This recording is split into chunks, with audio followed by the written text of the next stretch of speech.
That Colossal Wreck by John Langan. There were a total of 47 business-type envelopes. Tied together with frayed twine in bundles of between 7 and 9, they were packed in a single layer in a flat, shallow box whose cardboard was furred with black mold. We discovered it in the long ledge at the rear of the basement that extended under the house's addition. How we had not noticed the box when we first moved into the house, neither Deb nor I could say. Only after I had slid it out from its hiding place did we see the mold, by which time it was too late, so I held my breath and rushed the box up and out the storm cellar doors, dropping it on the side lawn, where it burst apart, spilling the packets across the grass. We assumed the gathered envelopes were the property of the house's previous owners, their contents bills and bank statements. We indulged in a cursory debate about opening them, then retrieved a pair of sharp knives from the kitchen. Before sliding the blades under the sealed folds, we noticed that each envelope had been numbered in the upper left-hand corner, from 1 to 47. Handling their worn and crinkled material, we also realized that they were older than our initial estimate, as were the folded sheets of paper we withdrew from them. In all, the envelopes contained 107 pieces of fragile yellowed paper. Every last one had been written on front and back in a small spidery hand in blue ink, which had by and large faded beyond legibility. The exception was a trio of packets, the first, eighth, and last, whose script was just decipherable in the strong afternoon sunlight. Envelope 1. The beach at the crossroads. The first small house my wife Deborah and I rented was located at a crossroads about 5 miles outside Huguenot, where she had taken a job in the biology department of the local SUNY school. 700 square feet, the house had siding the yellow of a bumblebee. At the top of 3 concrete stairs, the front door opened into the living room, which despite its size had a fireplace, half of whose smoke rose lazily into the house when we lit it with the logs remaining in the garage. The narrow kitchen was on the right, the rings on its electric stove unpredictable.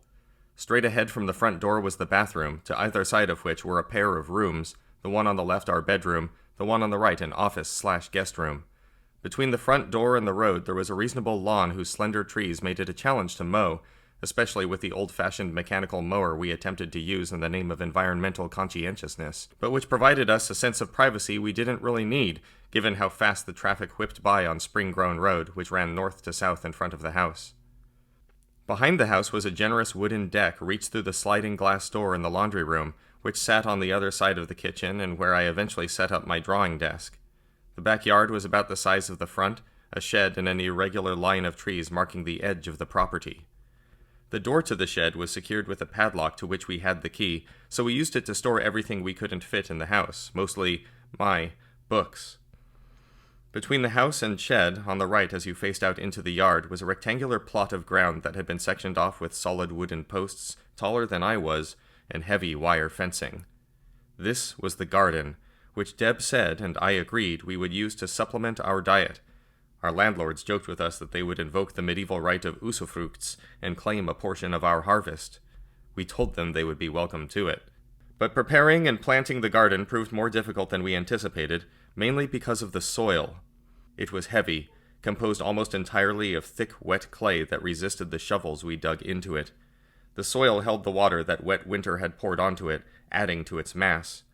Turning the ground over to ready the garden for the lettuce, tomato, and cucumber we intended to plant left the two of us exhausted, our arms weak, our lower backs aching. When we opened the gate and stepped into the weeded space, we envisioned it all blooming with future produce. By the time we called it quits, barely half the sodden area overturned, we decided what we had accomplished would have to be enough. Nor was this the only problem we faced with the garden. Not long after the seeds we had tucked into the soil began to stretch up toward the sun, the local slug population discovered them and oozed their slow way onto the shoots and leaves, leaving ragged holes in their wake. Deb bought cans of cheap beer and plastic cups, half-filled the latter with the former, and placed the cups throughout the garden. Every morning we would find amber slugs floating in them, dead from their malted baths. Deb dumped them out on the other side of the garden fence and refilled the traps. Given the amount of beer we were buying from the general store up the road, I joked, we would be gaining a reputation as the local alcoholics, and not particularly discriminating ones at that. Deb smiled thinly. The next time it was my turn to pick up a 6-pack of lowest common denominator brew, I made sure to mention to the woman behind the old-fashioned cash register that this purchase was for the slugs in the garden. Behind the scuffed lenses of her glasses, her eyes registered no response to my clarification. A week or two after this, Deb and I were dinner guests of one of her colleagues, who lived on this side of the general store in a colonial house up a short, steep driveway. Over its 2-century-plus lifetime, the house had been added onto in a haphazard fashion, a room here, a room there, which gave the impression there was somehow more of its pale blue facade than you were seeing. We ate in the ground-floor kitchen, which was the newest part of the house, with an enormous restaurant-grade gas stove, a breakfast bar, and a great blonde wood table where Eric and his partner Benjamin served us succotash, polenta, and a green salad harvested from their garden. This prompted a discussion of our horticultural efforts, which had not yet yielded anything close to the abundance Eric and Benjamin had taken from the ground already. I blamed the relentless slugs, and repeated my joke about the volume of beer we were going through. Deb blamed the dense, wet soil. This was fascinating, Eric said, because the ground around their house was exactly the opposite, sandy and dry. In fact, he said, they had a dry well their washing machine emptied into, and as far as he could tell after a decade living there, the dry well would never be filled. Their garden had been easy to excavate, but required bags of compost and manure to render fit for planting, and the constant addition of fertilizer to keep thriving. "You know what this sounds like," Benjamin said. We did not. "Where we are," he said, "was once a beach, and where you are was a lake or sea." "How long ago are we talking?" I said. "It would have to be thousands of years," Benjamin said. "I mean, tens of thousands, maybe more." After dinner, as we walked home in the dark, grateful for the flashlight Eric had loaned us, I asked Deb of her opinion of Benjamin's ancient sea explanation for the state of our soil. She shrugged. It was possible, she said. She didn't know much about the geology of this part of the Hudson Valley. We weren't that far from the Svartkil's banks. In fact, we had walked to the closest bend on a couple of occasions, down the aptly named River Road, which formed part of the crossroads at which our house sat. On our side of the river, the distance to its brown surface was 15 feet, if that. The opposite bank was shorter, no more than 10 feet high, less, flat farmland beyond. The couple of times hurricanes had struck us glancing blows, the Svartkil had swelled over that east bank and spread across the tilled acres, flattening them into a wide lake whose expanse shone in the post-storm light. Under the right circumstances, Deb said, she could imagine the river cresting this side of it all the way to our house and past, to where the land angled up into the ridges that ran behind Huguenot. I pictured the ground to either side of us under the Svartkil, the stands of young birch and oak to our left, rising out of running water, their lower branches dragging in the current, the uncut grass to our right completely submerged, the distant light from our front porch, a white smear on the flood. The skin on the back of my neck crawled, my mouth dry. I swallowed, asked, what would be the cause of that kind of flooding?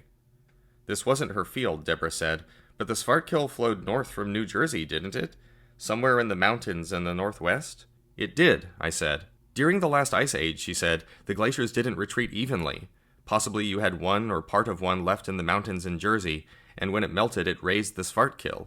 Or, geology, geological processes, continents colliding, mountains rising, land pushing down. That kind of stuff could cause water levels to rise or fall substantially, and for an extended period of time.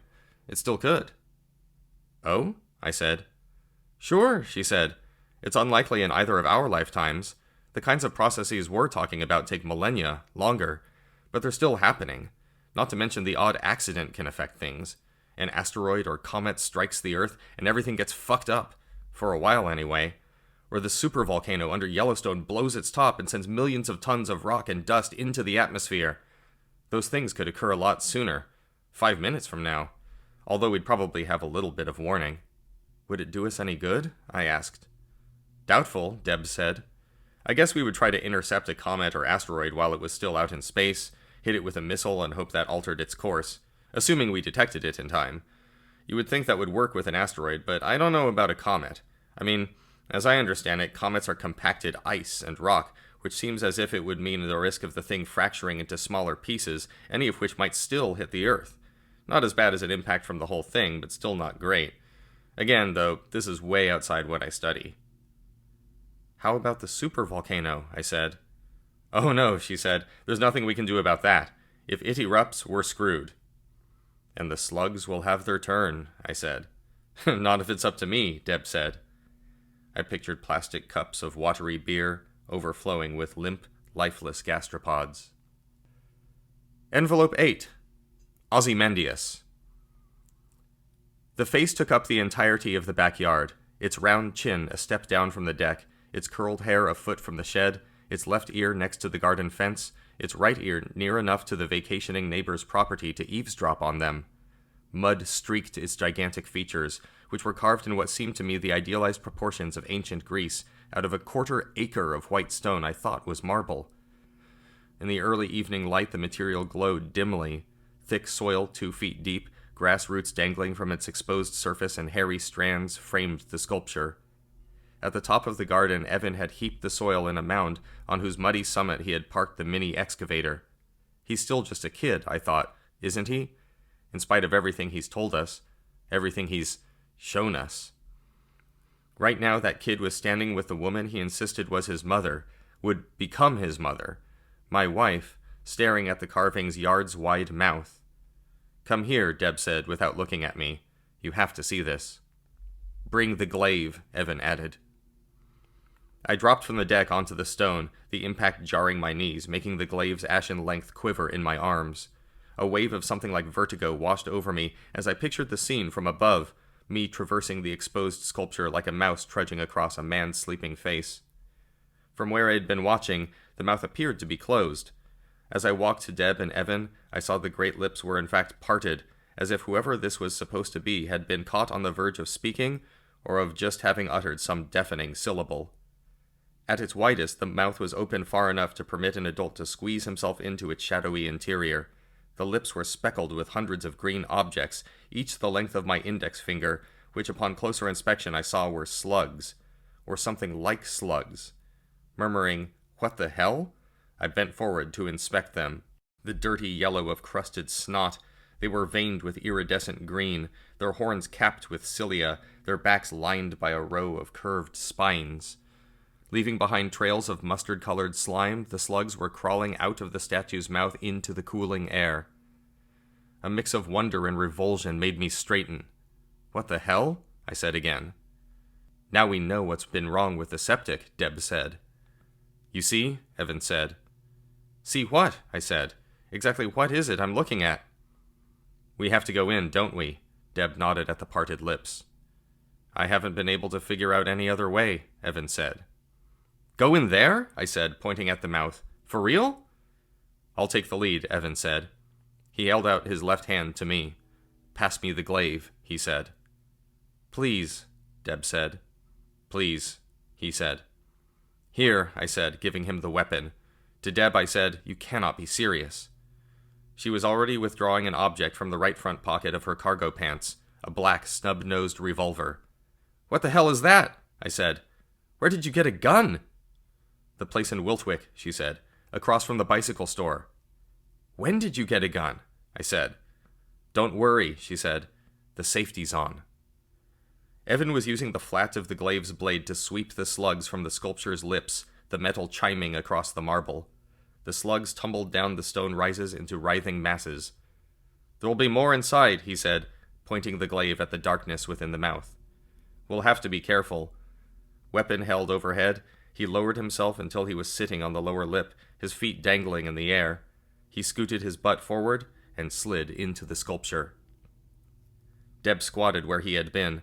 "All right," she called into the opening. "Come on," Evan answered. His voice was faint, far away, as if his descent had carried him much farther than the carving's mouth, had deposited him deep in the sculpture's guts. In one fluid motion, Deb moved from crouch to sit, swinging her legs out into space. "Wait," I said. "Please." "Are you coming?" Deb said. Without waiting for my reply, she raised her arms, leaned back, and slipped out of sight. Envelope 47. Memory alive beyond the body. Outside the golden dome, the final god had lost the struggle to maintain its form, the blast furnace heat of the Earth's surface liquefying Onda's rocky form, reducing it to a mass of lava. "I was not sure that would work," Humva vocalized, mandibles clashing. "Nor I," Evan said. Overhead, the aged sun sprawled across the sky, its crimson brilliance filtered to a more tolerable orange glow by the dome's intercession. With the glare diminished, the larger rocks of the lunar ring were discernible. Meteors drew lines of fire across the heavens, now visible beyond the sun's bloated circumference. The constellations had come apart, their latest forms sundered by the acceleration of time and the incursion of new stars from the approaching galaxies. "Look at these," Evan said, as more meteors flared into view. His voice was high, wheezing. "Pilgrims from another place." "Andromeda?" I said. "Triangulum," Evan said. On the horizon, bursts of light marked the impacts of a school of meteors on the planet's molten exterior. "The seeds," Humva crooned, secondary and tertiary arms waving in excitement. "Some," Evan said. "Some." I looked at him, at Deb's son, reclining against the rectangular cenotaph. The leg Onda had crushed was withered, desiccated. In only the time it had taken us to deal with the silicate deity, Evan had aged another decade, 2. His hair, eyebrows, and beard longer and shaggier, bleached to whiteness that shone yellow in the dome's luminance. The lines dug into his face had deepened to trenches that looked as if they grooved the bone underneath. A small forest of toadstools, their peaked caps purple, had sprouted up the left side of his neck and face into his hairline. His eyes had receded into dark caverns, from which they regarded me dully, as if he had already completed the remainder of his journey out of this life. The skin on his hands was papery, mottled with age spots, the joints of his fingers swollen. Although its blade was gone, he maintained his grip on the glaive's charred shaft. He was, I thought, the oldest human being I had ever seen. In a journey whose accumulated strangeness had worn my nerves to numbness, his weathered features seemed the most fantastic, the most unbelievable of all sights. And how must I appear to him? My hair had fled the top of my head years ago, though its last wispy remnants clung stubbornly to the base of my skull. The skin of my neck had lost elasticity, sagging into a wattle worthy of a turkey. My limbs were brittle sticks wrapped in loose, translucent flesh. Deb's pistol, festooned with its grafts of wood, bone, and chitin, weighed too heavy for one hand. I cradled it in my arms like the child we never had. Another flight of meteors struck the planet, close enough for the explosions to wash the dome in white light, the detonations to shake the ground, shimmer the dome, as the collisions cast enormous plumes of lava and debris into the negligible atmosphere. The tremors toppled Evan onto his right side, where he lay motionless. After a moment of watching him make no effort to raise himself, I understood it was because he was dead. The trench gaped between his body and Humva at the foot of the diamond cenotaph. I was relieved the three of us had excavated the thick soil while we were still in possession of sufficient strength to do so. While I watched, Humva lumbered to Evan's corpse, bent over it, and gripped the legs at the ankles. Dragging the body, he backed toward the ditch until Evan lay parallel to it. Even in death, Deb's son maintained his grip on the glaive's handle. Bearing their freight of metal and organics, meteors dove into lava near and far, flooding the interior of the dome with flickering brilliance, convulsing the earth. Vision bleached, I watched Humva roll Evan's remains into the trench, then turn to me, right arms extended. My knees were stiff, my hips almost immobile. Once the worst of the quaking had subsided, I shuffled over the rocky ground to the side of Evan's makeshift grave, across from Humva. I opened my arms and allowed the pistol to drop on top of Evan. "Once," I said, "you spoke at a funeral, offered a few words of remembrance, for a life, well lived. But," I shrugged, "language feels used up, like everything else. We should get on with this." The pouch was hanging at my side. I fumbled with the drawstring, aged silk smooth. My fingernails tugged at the knot I had tied while Evan and I were still underground. The leather released, and the bag yawned. Hands trembling, I eased Deb's head out from it. I didn't want to look at her, but I had always known I would. Time had drawn the skin tight against the bone, pulled the lips away from the teeth, collapsed the nose. Thankfully the eyes were still closed, but the expression of peace she had worn into death was gone, replaced by the grimace of a person trapped in a nightmare. Despite myself, I whimpered. I held the head out over the trench. The skin was wafer thin, the skull delicate as porcelain. The slightest pressure from my palms, and my wife's head disintegrated into a powdery stream I poured onto Evan. When I was done, I wiped my hands together and reached into the pouch a second time. We called them slugs, but that was only because we didn't have a better name for them, a more accurate location of their place in the taxonomy of the far future, and they resembled the gastropods that had plagued our garden sufficiently for the designation to stick. There were 5 remaining at the bottom of the bag, each the length of my hand, their brown rugose hide still spongy to the touch, their toothed suckers spasming under my fingers, the cluster of feelers at their heads twitching. They weren't alive in the way we understood the term, Evan had said, nor was death something they experienced as did we. I scooped them out in 2 handfuls and dropped them into the grave. They sent up little puffs of dust where they landed on Evan. I grimaced. Humva wasted no time. With his long feet he pushed the dirt heaped alongside the ditch back into it, working with such speed that all its contents, Evan, the glaive's wooden shaft, Deb's pistol, the dust of her remains, the quintet of slugs, were soon covered. I would have helped him, but my legs were finding it difficult to obey the commands my brain was sending them. Humva did not appear to mind. He hummed contentedly as he swept the last of the soil over the grave. Near and far, a flotilla of meteors plunged from the sky, fiery emissions carrying gifts from the reaches of the periodic table. The earth heaved, knocking me from my feet. Waves of light swept my sight away. The dome crackled. For what seemed a long time I lay trying to recover the breath that had been stunned out of me, my eyes full of flat whiteness. I didn't think I was dead. Not yet. But how was I supposed to be sure? The prospect of a blind, breathless eternity stretched in front of me, stirring vague horror in my chest. I want to say it was a relief to feel any emotion, but this would not be true. What remained of my consciousness receded to a distant, blank nowhere. After an indeterminate interval, sensation summoned my mind back from its retreat. There was something cool and damp under my cheek, something fibrous and gritty. A sharp green smell, riding a sour, earthly smell, prickled my nostrils. Enough of my vision was recovered for me to see the vegetation before me, the tall tomato plants tied to wooden frames with shoelaces, the rows of lettuce, the looping vines held down by round melons. I saw soil mixed gray and brown, peppered with tiny rocks, black ants hurrying over it. Beyond the greenery, wire fencing rose between stout wooden posts, marking the edge of the garden, of our garden, the one Deb and I labored to create and nursed to fruition. The muscles of my arms and legs were too atrophied to permit me to stand, but I was able to force myself up into a kind of half-sit. The tears that spread across my corneas were slow, vicious. Through their distortion I saw the yellow box of the house, of my and Deb's first house. It was surrounded by what appeared to be a low, wide lake. I blinked, but the water remained, eddying around the foundation, stretching off into the distance. Though movement was painful, I turned my head to survey the rest of the garden. At the approximate center there was a small tree. Its slender trunk was a braid of creamy wood, silver metal, and purple flesh, as were the branches forking from it. Leaves like long purple banners hung from the branches. At first I thought my eyes were failing me, but no, there was movement on the trunk, the branches, things inching up and out on them, leaving lines of clear slime in their wake.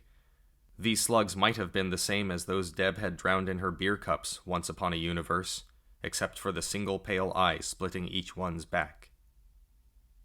Reading the 3 selections was the work of an hour, most of the time taken up deciphering individual words, a few sentences.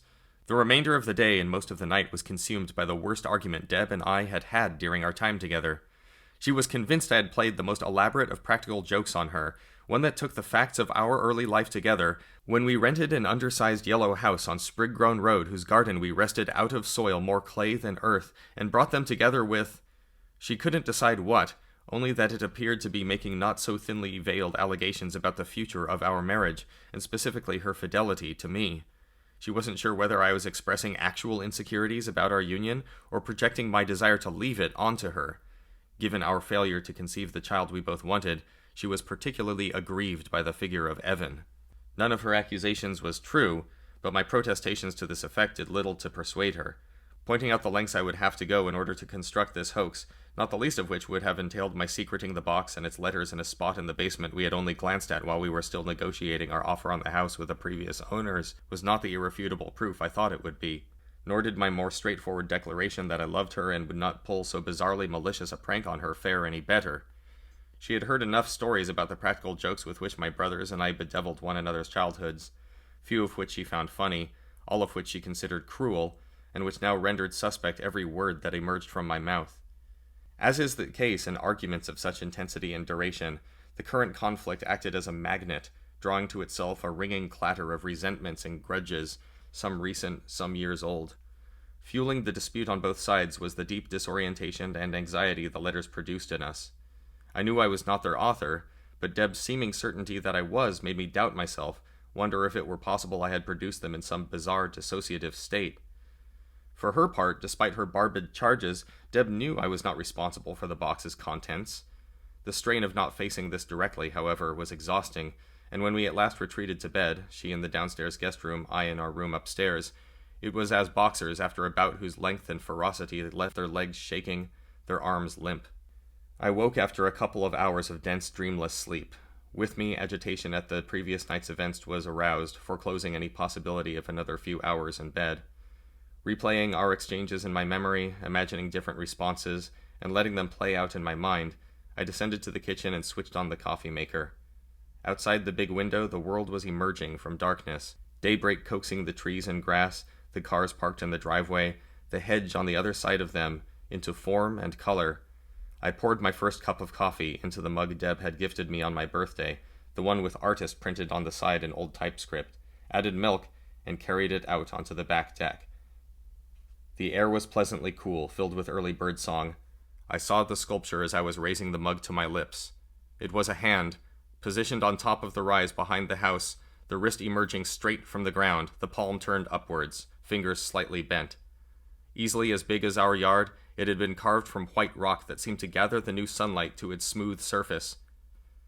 The sight of the carving there against the lightning sky was like a great shout. I stepped back and felt a slug burst under my heel.